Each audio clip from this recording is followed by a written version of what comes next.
The last time we talked about existential crisis, Oh yeah, I wasn't there. you weren't there for most of it. I think it was mostly a Surya show. I got a little bit in there, but it was mostly It was an SD. what? Surya and Dayita show. Yes. Yeah, he did most of the talking, and he doesn't even have any existential crises. But I shared my existential crisis to the whole group.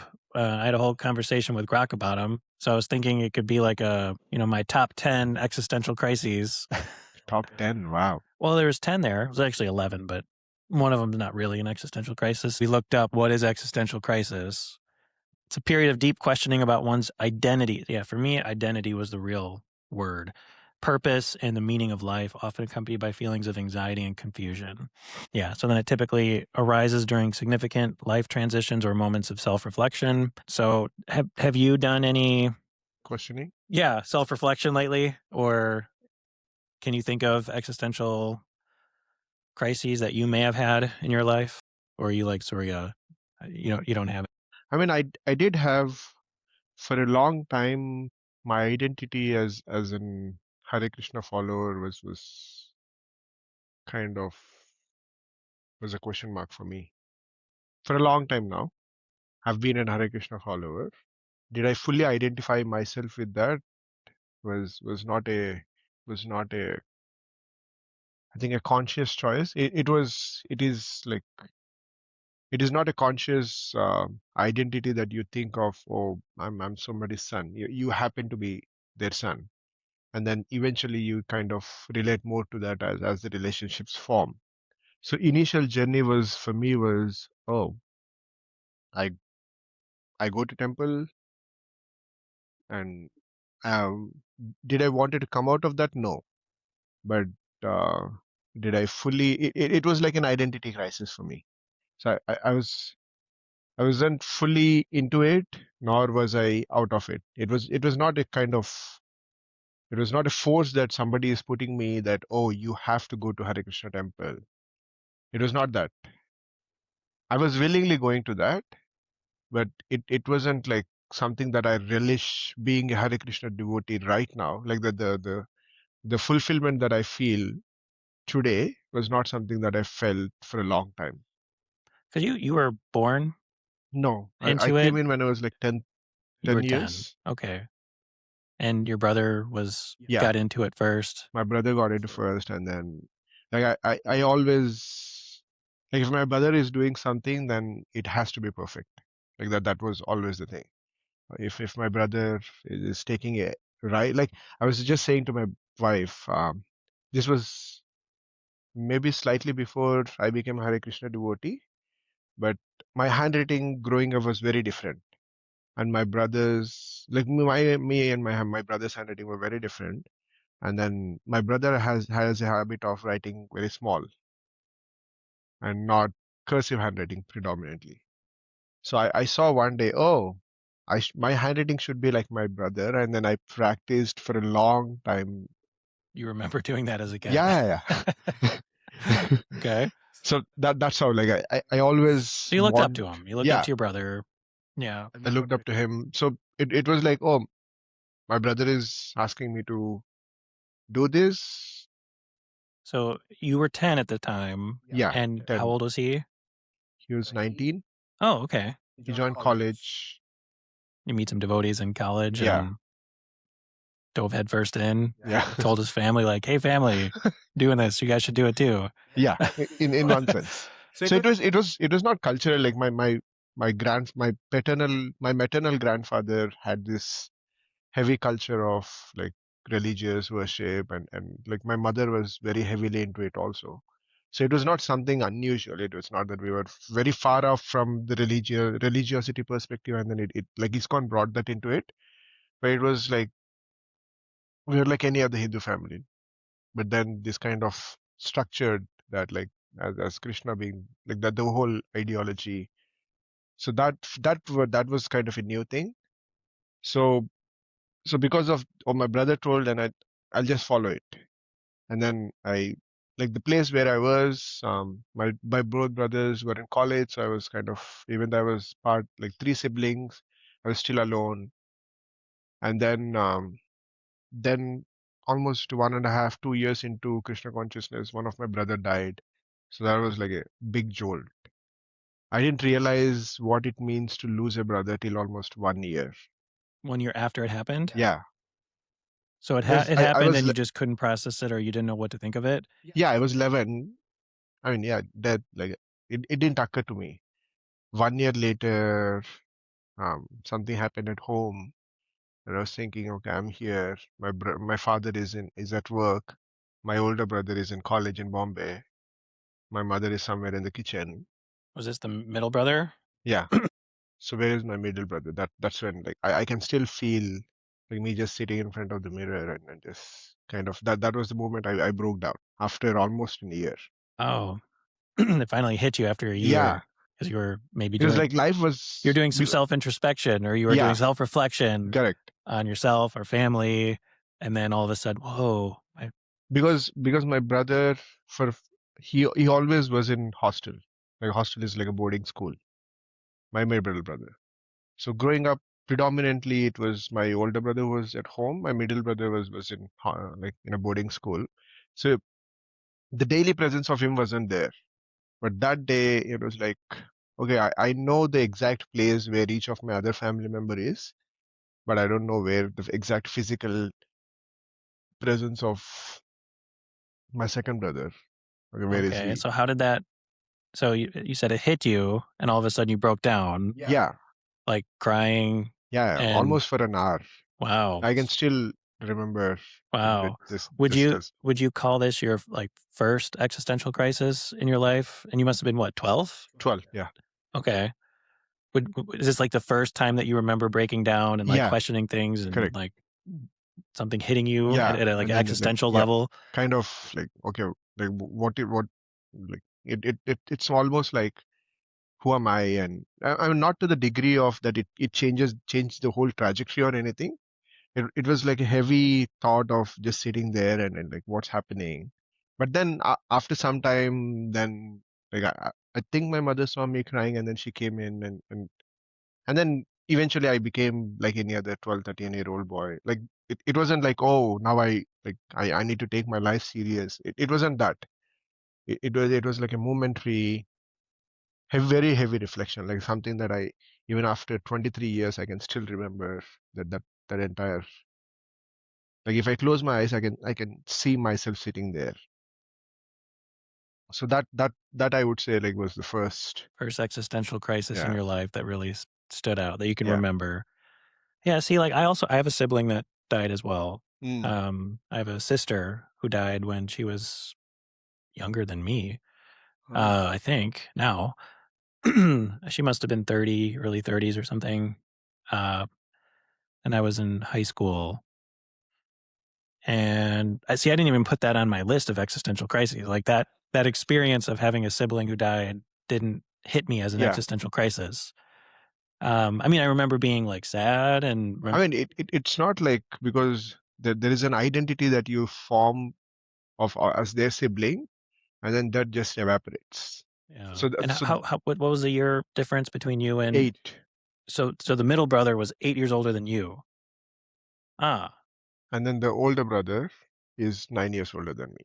okay. So they both were 1 year apart. Do you think it's just that age gap that you may not have been as close No, we to? were very Oh, you were close. very close, Yeah. even with the eight-year Yeah. difference. We were very Okay. close.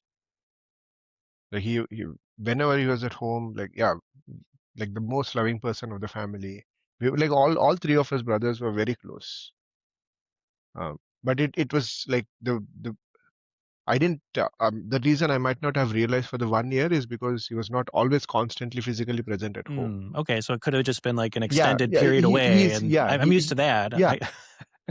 So even when he actually passed away, we were in a different city and he was in a different city. So we had to like when we got the news of his accident, we had to kind of Oh, it was like a car accident or something, or it was like a train. I mean, it's kind of not a train accident. He was walking by the train tracks and then he slipped and then fell down. So it was not like a train hit him or anything. like a pretty sudden. Yeah, it You're was. here, and you're gone. Yeah, like a week before the accident, he came home for the festival. He was there for a week. We had like gala time. he goes, and then within 1 week you get. I was in a school. Suddenly somebody comes and says, yeah, like very rare that somebody from your home comes and then they take you, and then all the way you're asking what's happening. They're not telling. They're very sad. You come home, your mom is crying. She's packing. Like suddenly your life changes.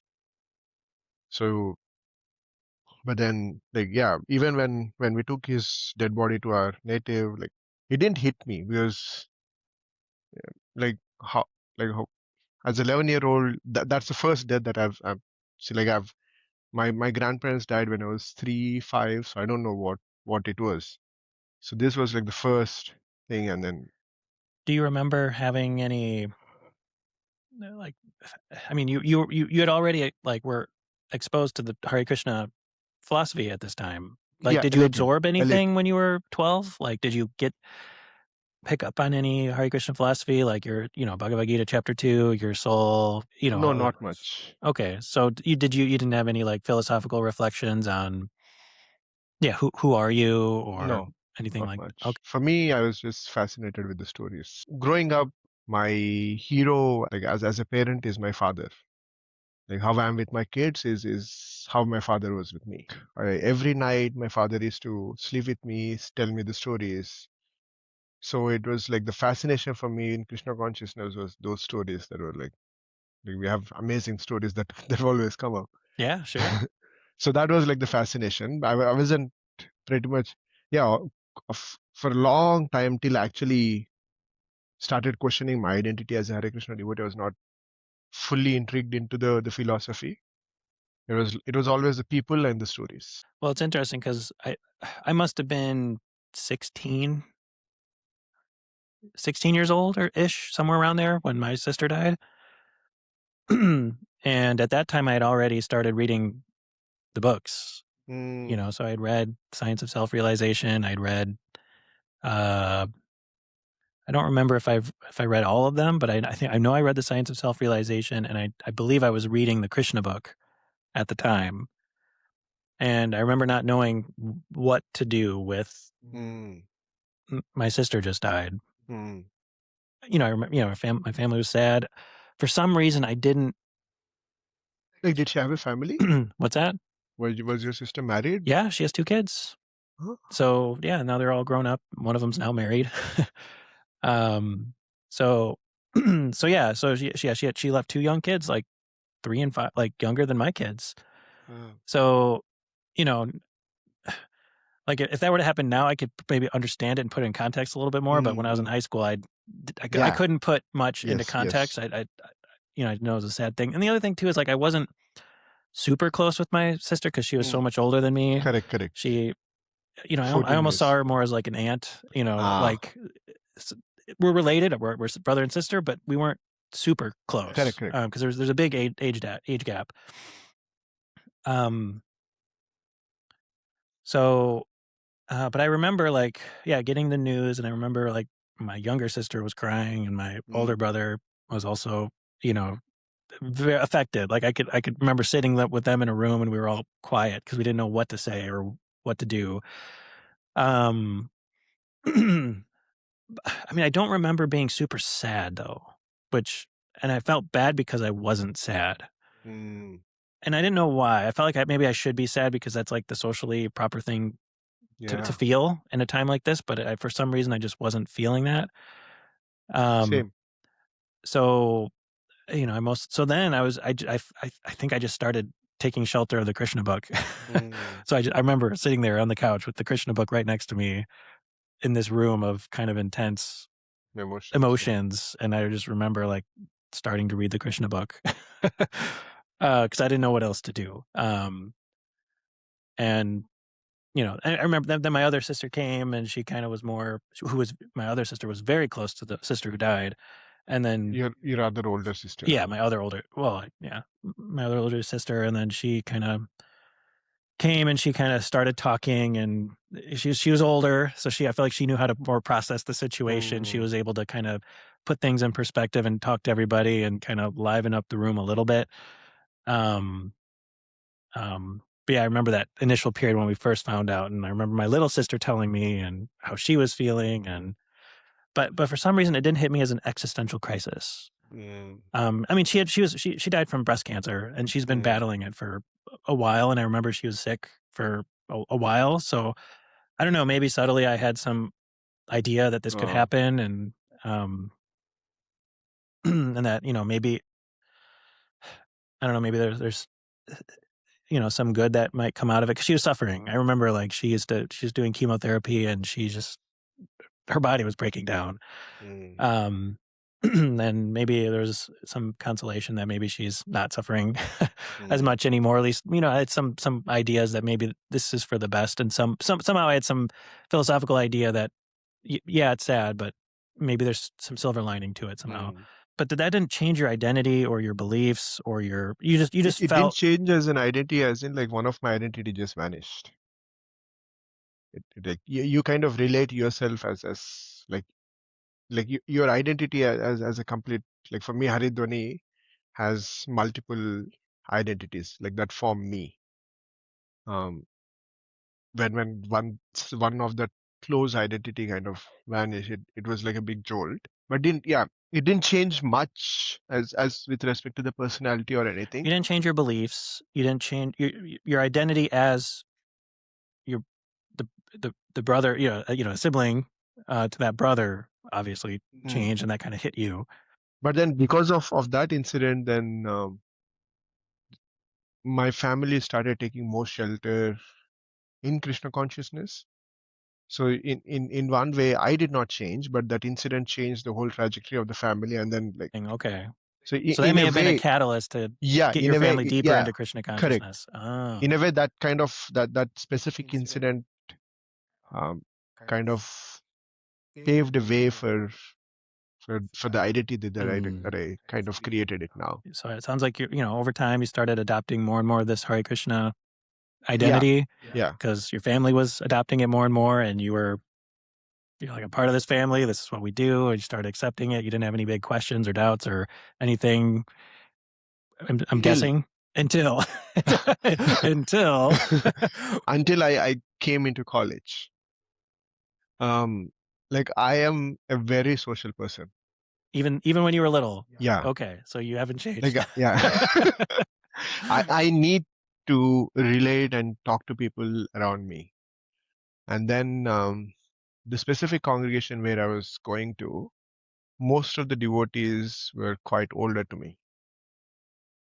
And then I was very friendly with them. They were very nice, quite friendly, and all of that. But then there's a certain age gap. However much you're trying to be friendly with them, you're not friends. You're being friendly. And then so I was always looking for that like strong bonds of friendships with my peers, with my age. Then that was I formed a little, like I had it in school, but then in school it was like you're busy with your school stuff and like not much to explore and kind of, and you're not also at a place of where you're questioning and like all of that. But when I came to college, like the friendships that I was forming were in a way kind of, I was seeing that as something um, quote unquote Maya, like having friendships who are not devotees was for me was like a conflict. And then, but I was feeling fulfilled in these friendships, in the friendship that I was creating at college. So then I created like a parallel identity, an identity as a Harish who goes to ISKCON temple, and then identity of Harish who is with friends. And both of these identities never met.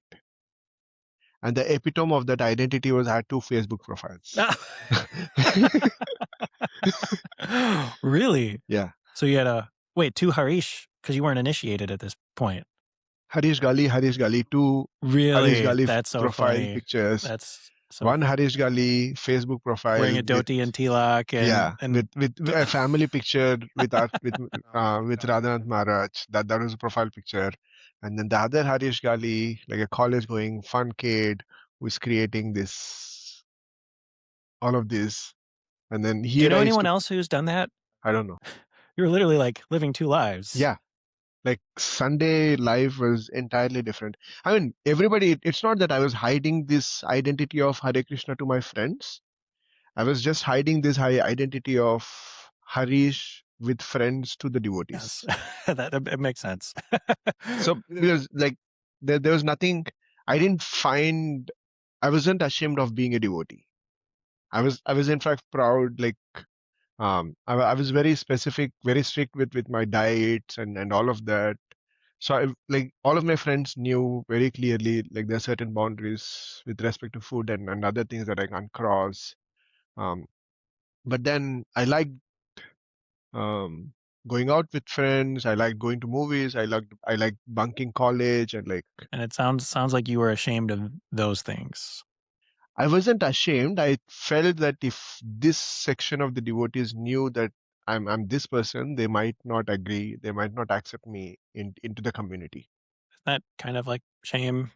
Yeah, shame. I think is a correct one. Yeah, I was a yeah with the level of standards that I was thinking that Hare Krishna should follow. I felt that this is a shameful standard. Yeah, we could say that. Yeah.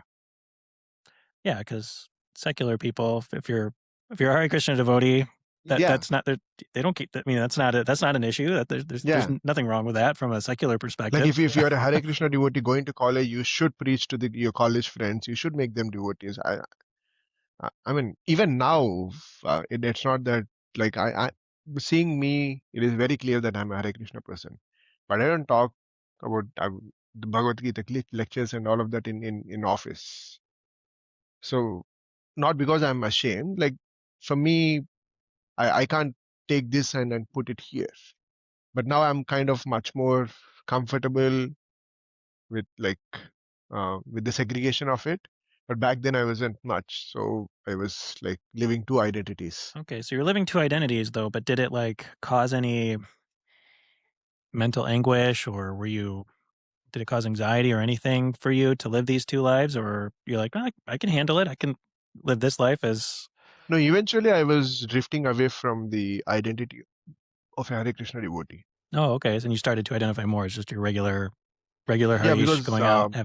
yeah, there were a lot of other things that were happening within the congregation. So um, and then yeah, there was also a time where because of the socio-political situation in the part of India where I was, Um, some of the days we had to go to college on Sundays. That meant I was missing out on the temple days.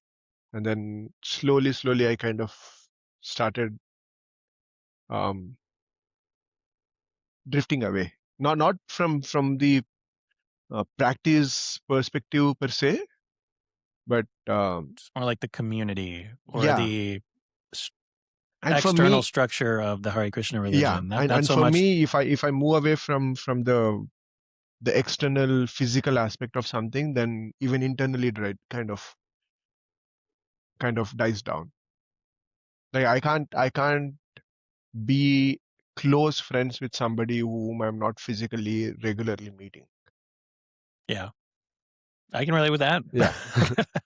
So So if I'm not physically part of something, then it means that it will kind of slowly reduce in the priority in okay, my so you feel life like that was happening. You said in college, by the end of by the end of college. college. Okay, Yeah, so and then then it that was identity was the identity of as a Hare Krishna devotee was kind of diminishing or yeah. has diminished.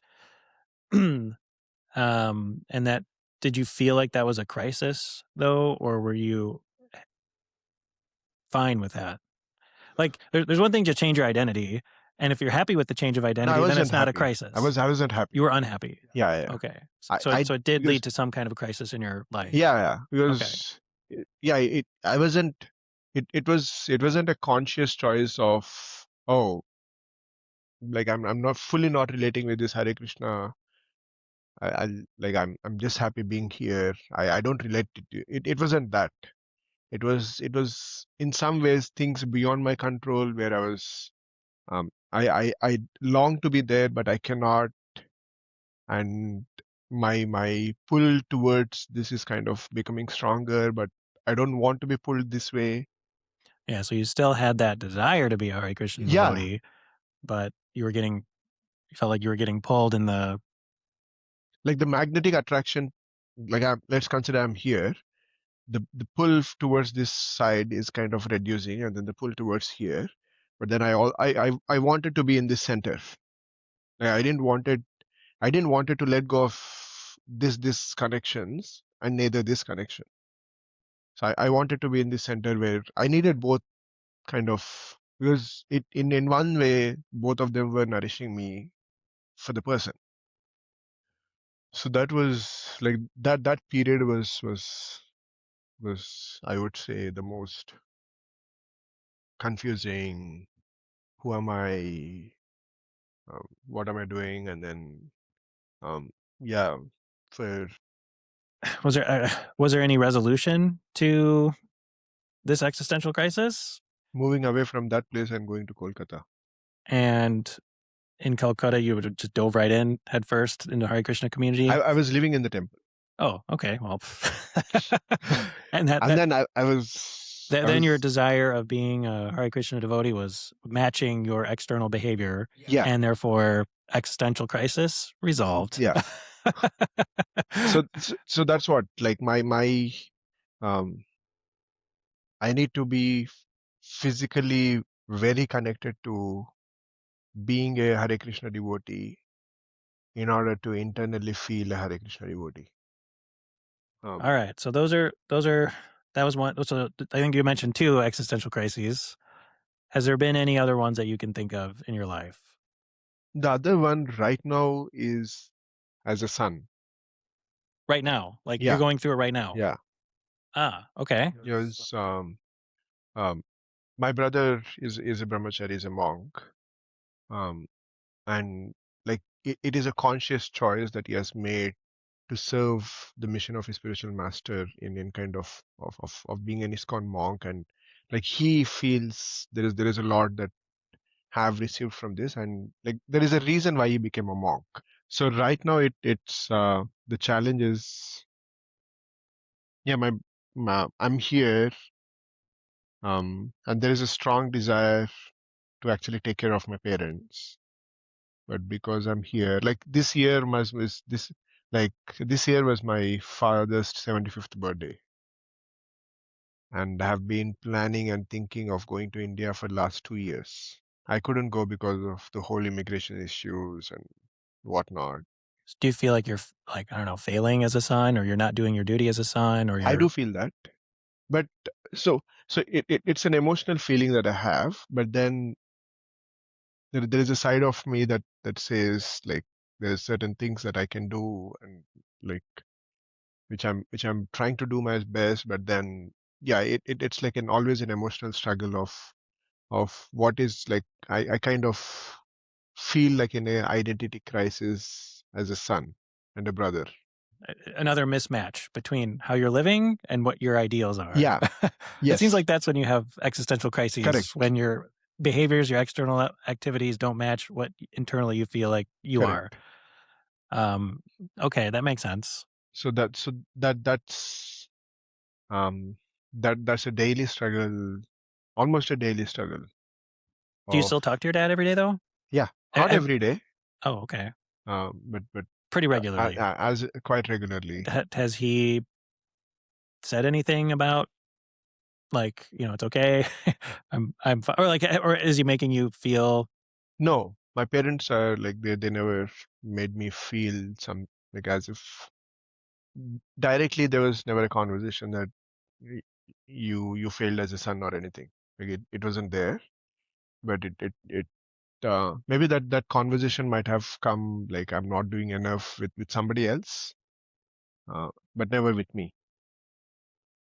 okay? So So from your even dad's when, perspective, though, you're fine as a son. You're yeah, doing everything fine. Like he's happy with you. yes. Okay, just how you feel. Yeah, Okay, it's more of like like even with my brother, like I'm like he's explicitly said how proud he is, and like how I've like to the person I've like from the time he has seen me in college and like all that, he knows about like these two Facebook profiles and all of that. So from that time to how, like, from Harish Gali to Haridwani, what I have become. Like he says, I'm very proud of you, how you do all of that.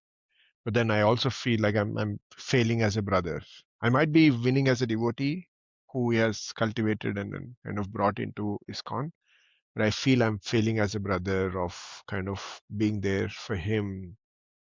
And yeah, it like that ideal of how I see as a younger brother and how I'm living as a younger brother, that ideal does not match for me. But I think others objectively or externally seeing your Yeah, contribution to many your people family, say, yeah, they would say you're doing a great job as a yes, brother, as a son.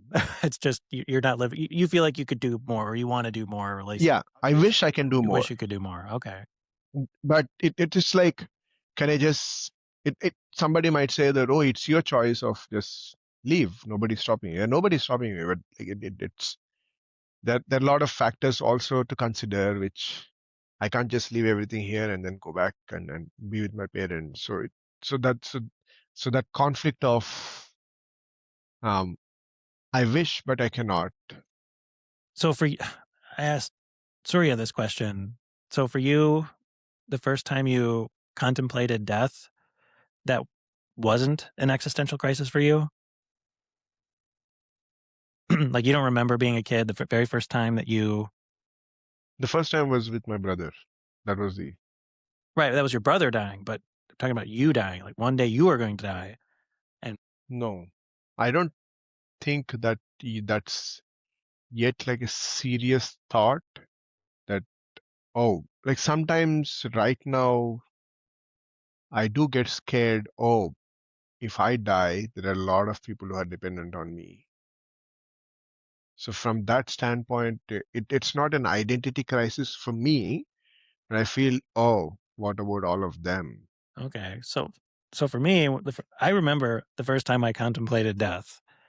Uh, I must have been in grade school, but I do remember lying down in bed, just thinking about life. And I grew up Catholic, Mm. so the idea that there was an idea that when you die, you either go to heaven or hell, or I guess Catholicism also has an idea of purgatory. Oh, is it? I believe so, but anyway, but then I started contemplating, like, thinking about just like a secular understanding of death. Like if you die, you just cease to exist. And I Mm. didn't know what that meant.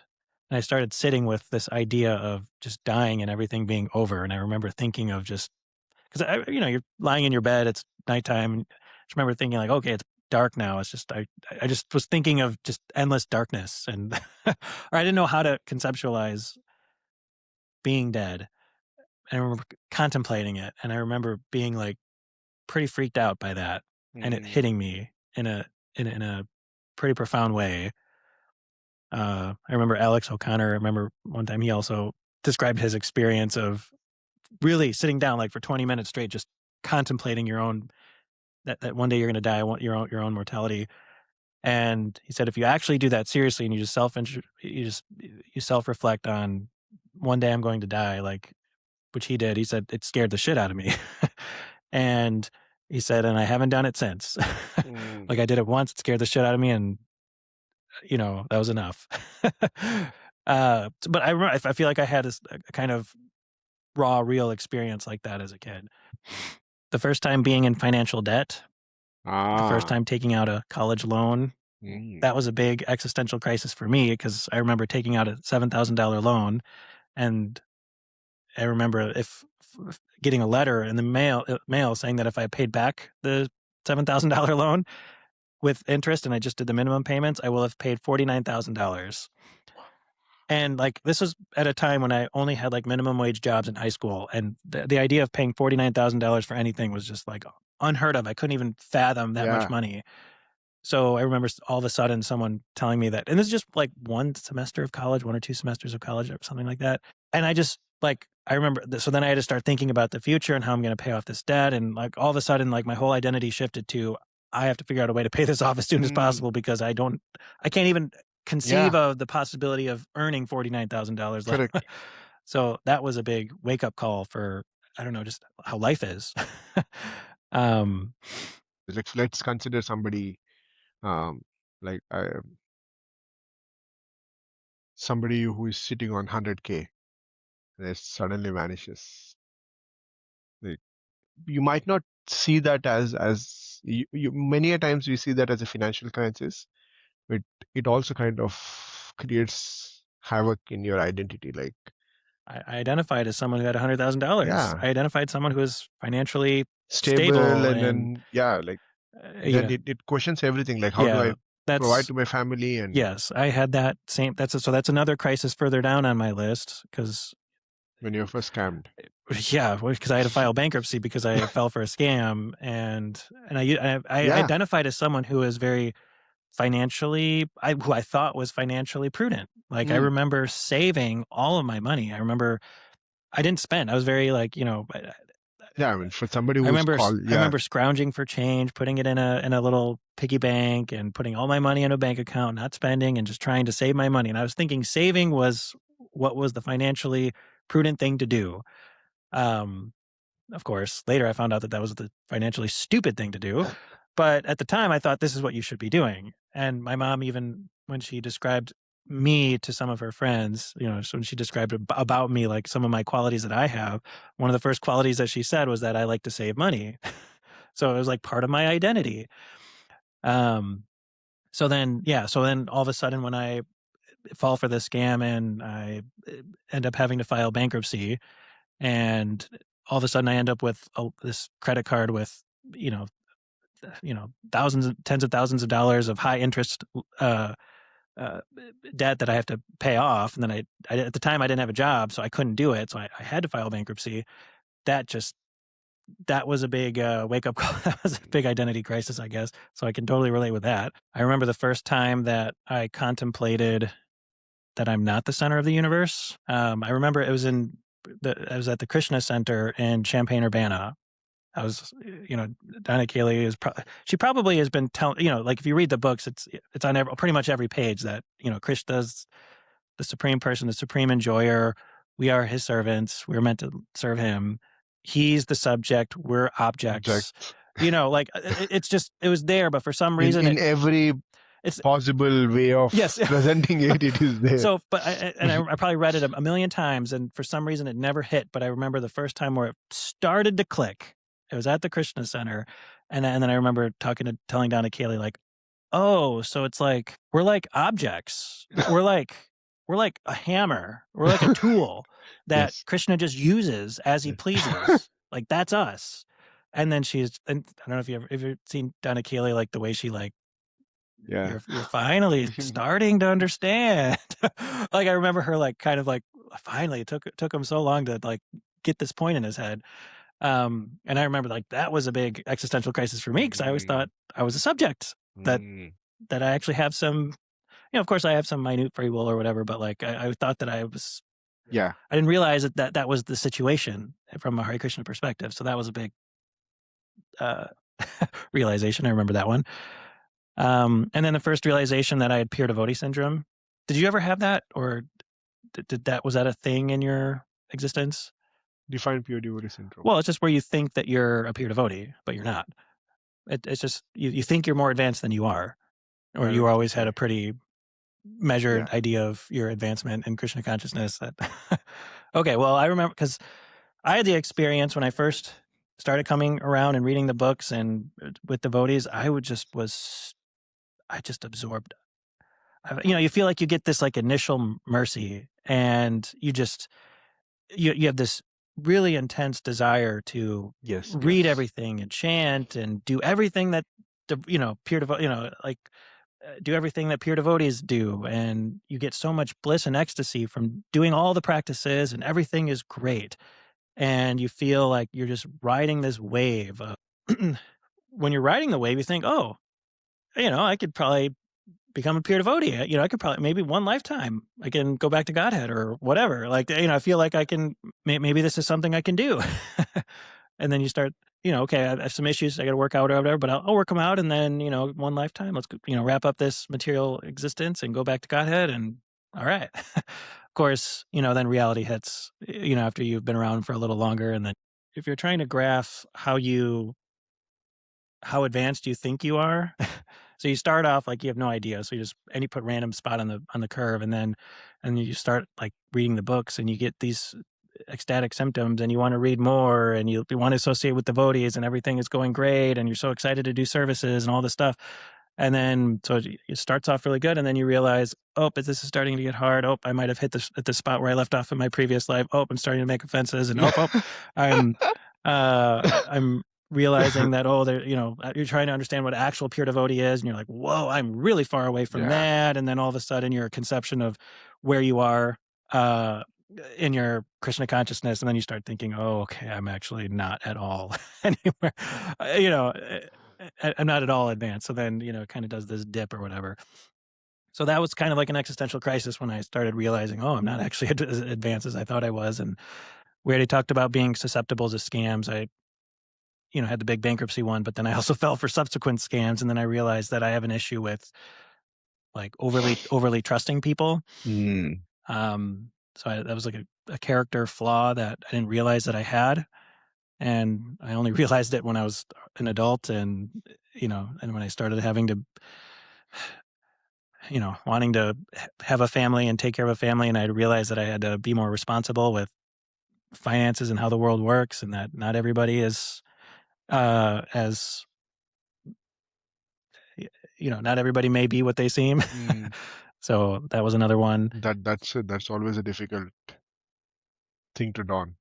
Right. Because, I mean, I dealt with all kinds of people in the temple that were, had very mental issues, or that were, that may have done things that were kind of unscrupulous, but it was the temple. I don't know. I just, none of that bothered me. And I still always gave people the benefit of the doubt. And, people didn't live up to be, behaving like a pure devotee or whatever. Like I just thought, okay, well, whatever, they're in the shower, they're getting purified. And I didn't think anything of it. But then once I started pulling away from Krishna consciousness, and then trying to make it in the material world, and I, realized that, yeah, this part of human nature is there, that you have to watch out for it. May not always want to give people the benefit of the doubt, at least right away. Like, they might have to earn your trust, or that kind of thing. And then realization that it wasn't school that killed my passion and motivation, but Uh, that I was always not passionate. Like that's just part of who I am. Like that wasn't it. Like I you're passionate to certain things. Like this whole podcast. I guess this podcast I'm somewhat passionate about, but even then, I guess outside of this podcast, the only thing I was passionate about was the Hare Krishna, being a devotee, and maybe philosophy, and I mean, you're quite passionate about AI. mm, When we spoke about Tesla and all of that, you're quite passionate about I that. guess, I mean, I don't know, maybe I come across as passionate, but the way I feel it internally, I just see it as Another thing another thing. that Um, like in eventuality. yeah, that's something that you should be aware of, that Mm. you should pay attention to, keep up with.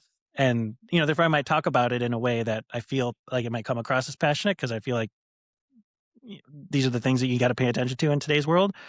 Uh, but I wouldn't call it my passion and interest. Mm. And I remember like I didn't even know what major to choose in when I went to college. I had no idea what I wanted to do. The only thing I knew was that I was good at math. So I knew I wanted to do something quantitative, something like an engineering field, because I was good at math. And then I knew I liked chemistry because I had a cool chemistry teacher. So I was like, oh, okay, I'll choose chemical engineering. But there was no passion. I had no interest in being a chemical engineer or anything. Mm. Oh, so let me finish this one about realizing that it wasn't school that killed my passion in life, but that it was actually I'd never had passion. It was because that's my mom told me that, because I went to a Montessori school when I was in preschool and high school and kindergarten, and apparently I didn't do well in Montessori schools. There's an idea that children should be more self-directed, they should be self-starters, and kids that are more self-directed and more self-starters, they do well in a Montessori type environment, and those that need more direction and structure, they don't do well. And I realized that my mom told me that I was the kid that needed the structure and the and kind of more being told what to do than already kind of having an idea of what you want to do and then just going for it. So then I was like, "Oh, wow, I had this since I was a kid. I was always like this." Uh, so that was a interesting realization that I didn't get until kinda not too long ago, like a couple of years ago, my mom told me that. But I always thought it was school that killed my creativity and my passion for life because of having to sit in desks and, being told what to do my whole life.